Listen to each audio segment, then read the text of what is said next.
A paz do Senhor a todos, eu sou o presbítero Thiago Mendes e no vídeo de hoje eu vou estar me dispondo a responder dúvidas sobre oração. As dúvidas que eu vou estar respondendo nesse vídeo são: onde orar? Qual é o melhor horário para orar? Se existe uma posição correta para orar, se é ajoelhado, se é prostrado, se é em pé, e como orar? Se existe uma forma certa de orar e se existe uma forma errada de orar também. Nesse início do vídeo eu vou estar respondendo essas perguntas de forma objetiva. Então se você está aqui só pela curiosidade, saiba que eu vou responder todas essas perguntas em sequência. Agora, se você quer o embasamento e a explicação do porquê de cada resposta, basta continuar assistindo o vídeo que eu vou explicar também. Onde nós devemos orar? Em qualquer lugar, no seu carro, no seu trabalho, tomando banho, deitado na cama, na sua casa, em todos os lugares. A igreja é uma casa de oração, então especialmente na igreja você deve orar, mas fora dela, você tem que orar mais do que dentro dela, porque você passa muito mais tempo fora da igreja do que dentro da igreja. Então o lugar certo de orar é o lugar que você tá. Eu não sei onde é que você tá agora, mas é um bom lugar para orar. Qual o horário nós devemos orar? Existem algumas pessoas que acreditam de verdade que é melhor orar de madrugada, fazem até brincadeiras dizendo: não, de madrugada a fila é mais curta, então a gente tem que orar de madrugada. Mas isso não é verdade. O nosso Deus, além de ser onipresente, ele também é onisciente. Ele nos escuta o tempo todo e todas as pessoas ao mesmo tempo. Essa brincadeira inocente de dizer que de madrugada a fila é menor, que é só uma brincadeira, né? Eu acredito que ninguém pensa assim de verdade. Ela é uma ofensa contra o nosso Deus, porque faz parecer com que se muitas pessoas estivessem pedindo algo a ele, isso seria um problema, quando na verdade não é. Além do fato de que, quando é de madrugada para nós, é de dia para outros povos que também estão orando ao nosso Deus. Ou seja, qual é o melhor horário para orar? Agora. Quando você pensar assim: nossa, que horas eu devia orar? Você pensa nesse horário aí, agora.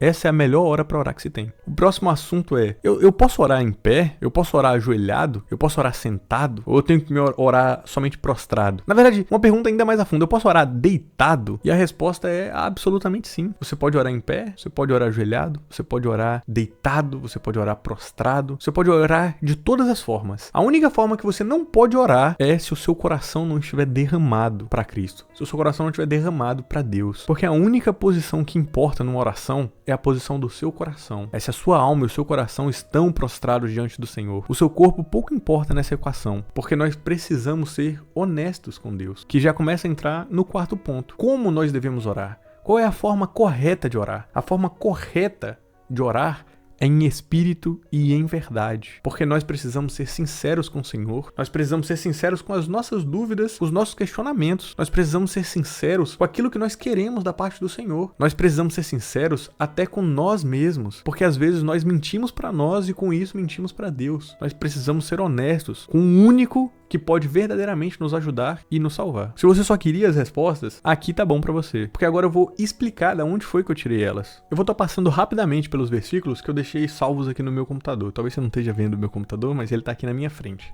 Diz o seguinte em João 4, versículo 20: nossos antepassados adoraram neste monte, mas vocês, judeus, dizem que Jerusalém é o lugar que se deve adorar. Jesus então declarou: creia em mim, mulher. Está próxima a hora em que vocês não adorarão o Pai, nem neste monte, nem em Jerusalém. Vocês, samaritanos, adoram o que não conhecem. Nós adoramos o que conhecemos, pois a salvação vem dos judeus. No entanto, está chegando a hora, e de fato já chegou, em que os verdadeiros adoradores adorarão o Pai em espírito e em verdade. São estes adoradores que o Pai procura. Deus é espírito e é necessário que os seus adoradores o adorem em espírito e em verdade. Tá certo que adoração e oração não são sinônimos, não é exatamente a mesma coisa. Mas aqui, nesse versículo, nos ensina um conceito. Não existe um lugar para adorar. Existe uma forma de adorar. Assim como não existe um lugar para orar, existe uma forma para orar. E essa forma de orar é em espírito e em verdade, assim como a forma de adorar. E aí nós pulamos para a parte do eu posso orar em pé? Porque lá na igreja o pessoal fala que só pode orar ajoelhado. Na hora da oração o pessoal tem que ficar ajoelhado para orar em algumas igrejas, por exemplo. Eu não sei se é o caso da sua, eu só falei como exemplo. Mas em 2 Crônicas, no capítulo 20, versículo 5,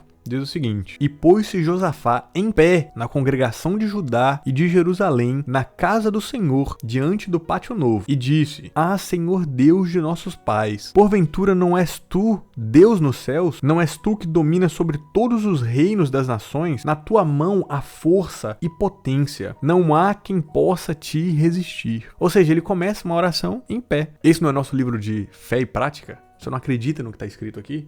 Então essa é uma forma válida de orar. Já em outras igrejas acontece o oposto. As pessoas se põem de pé para orar. Tá proibido orar de pé? De forma nenhuma. Mas há aqueles que preferem se prostrar ou ajoelhar para orar, e essas pessoas estão fazendo algo errado? De acordo com a Bíblia, não, porque o próprio Jesus orava assim. Por exemplo, em Marcos 14, versículo 35, diz o seguinte: E tendo ido um pouco mais adiante, prostrou-se em terra e orou para que, se fosse possível, passasse dele aquela hora. Aqui é o livro de Marcos falando sobre Jesus. Marcos 14, versículo 35, se você quiser dar continuidade na leitura. Tá bom, presbítero Thiago. Mas ajoelhado, prostrado e em pé, eu já sabia que pode orar. Agora, pode orar sentado? Eu duvido que você vai achar alguém orando sentado na Bíblia. Sentado não tem, não. Mas aí eu te convido aí para 2 Samuel 7, versículo 18, que diz o seguinte: Então o rei Davi entrou no tabernáculo, assentou-se diante do Senhor e orou. Se você quiser dar continuidade na leitura, na oração de Davi, é 2 Samuel 7, o versículo 18 em diante. Mas tá aí, uma pessoa sentada e orando na Bíblia. Agora, deitado não vai ter, não. Deitado é impossível. Não tem como ter um versículo de alguém deitado orando na Bíblia. Não tem condição. Mas eu te convido para ler Salmos 63. Os salmos que são atribuídos a Davi, mas que não dá para ter certeza que foi ele que escreveu. Mas Salmos 63. Quando me deito, lembro-me de ti. Penso em ti durante as vigílias da noite, porque és a minha ajuda. Canto de alegria à sombra das tuas asas. A minha alma apega-se a ti. A tua mão direita me sustém. Quando que isso acontece?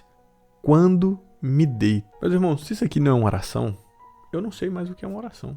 E assim, orar de olhos fechados já é o comum da maioria dos cristãos, já é o comum da maioria das pessoas. E não é errado você orar de olhos fechados, até porque te ajuda a se concentrar ali na oração, você não perde o foco no que você está orando. Mas há algumas pessoas que acreditam que não se pode orar com os olhos abertos. É uma tradição tão forte em algumas igrejas que há pessoas que acham que é desrespeitoso orar com os olhos abertos. Mas quando nós vamos para a Bíblia, nós vemos até mesmo Jesus orar com os olhos abertos. Por exemplo, em João 17, logo no versículo 1. E levantou seus olhos ao céu e disse: Pai, é chegada a hora. Glorifica a teu filho, que também o teu filho te glorificará a ti. Não faz sentido imaginar que Jesus levantou os olhos para o céu para fechar os olhos. Com toda certeza, ele estava orando com os olhos abertos. Isso nos faz ter certeza de algo. Orar com os olhos abertos não é nenhum tipo de pecado. Claro que, como eu disse anteriormente, orar com os olhos fechados tem a vantagem de você poder se concentrar mais, tem menos coisas para te distrair. São apenas os sons, não aquilo que você está vendo. Mas orar com os olhos abertos também tem os seus momentos. Também tem a hora que talvez você precise estar com os olhos abertos. Por exemplo, tu vai orar enquanto você está dirigindo. Você vai fechar o olho, meu irmão? Não faça isso. Ou minha irmã, não faça isso. Nem que seja de bicicleta, mas não feche os olhos para orar nesses momentos. Ora com os olhos bem abertos. E aí nós chegamos na pergunta de $1 milhão. Como deve ser essa oração? Como eu já li aqui anteriormente. Em espírito e em verdade. Se você não tem noção nenhuma de como se ora, você pode ler Mateus 6, que é a oração do Pai Nosso. E na oração do Pai Nosso, você vai ver um esqueleto ali de oração. É Jesus exaltando a Deus, pedindo perdão pelos pecados, pedindo para livrar do mal, pedindo para que a vontade de Deus seja feita. Esse é um modelo simples de oração. Mas na verdade, a forma correta de orar é com o coração quebrantado e falando a verdade com Deus. Conta das suas necessidades, conta dos teus problemas, conta também das tuas conquistas, conta das tuas vitórias. Agradeça a Ele, peça a companhia dEle, peça a proteção para aqueles que você ama, peça a companhia dEle para aqueles que ainda não tiveram o prazer de conhecê-lo. Converse com Deus de coração aberto e seja verdadeiro, porque existem muitas formas de orar corretamente, mas só existe uma forma de orar errado, que é quando nós fazemos orações falsas. Nós oramos a Deus contando mentiras. Nós vamos falar com o Pai, escondendo quem nós somos de verdade. Deus enxerga atrás das máscaras que nós criamos. Não tem como ser falso com Deus. Não tem como ser falso com aquele que conhece quantos fios você tem de cabelo na cabeça. Então seja verdadeiro com o Pai.